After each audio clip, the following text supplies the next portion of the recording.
Hi all, welcome back.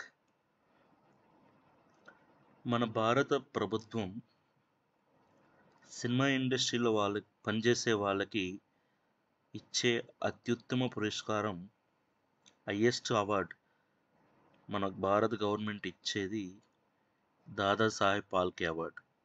Cinema ఇండస్ట్రీలో పనిచేసే వారికి ఈ అవార్డుని ఇప్పటి వరకు తెలుగులో ఎవరెవరికి వచ్చిందో చూద్దాం. దాదాసాహెబ్ అవార్డుని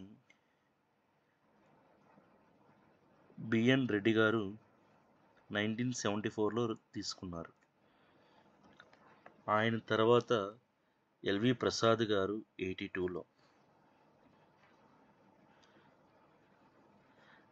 86లో నాగిరెడ్డి గారు తీసుకున్నారు, 1990లో ఏఎన్ఆర్ గారు, 2009లో డాక్టర్ డి రామానాయుడు గారు, 2016లో డైరెక్టర్ కె విశ్వనాథ్ గారు. ఇప్పటి వరకు మొత్తం మీద భారత ప్రభుత్వం ప్రకటించే హయ్యెస్ట్ అవార్డ్ సినిమా ఇండస్ట్రీలో పనిచేసే వాళ్ళకి దాదాసాహెబ్ అవార్డ్. ఆ అవార్డుని ఇప్పటి వరకు తెలుగులో మొత్తం మీద 6 తీసుకున్నారు. ఆ 6లో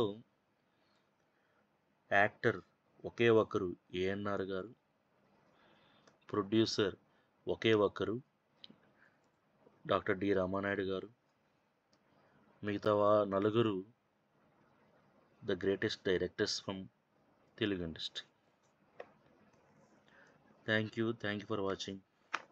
మరిన్ని తెలుగు సినిమాల విశేషాల కోసం please like and subscribe the channel. Thank you.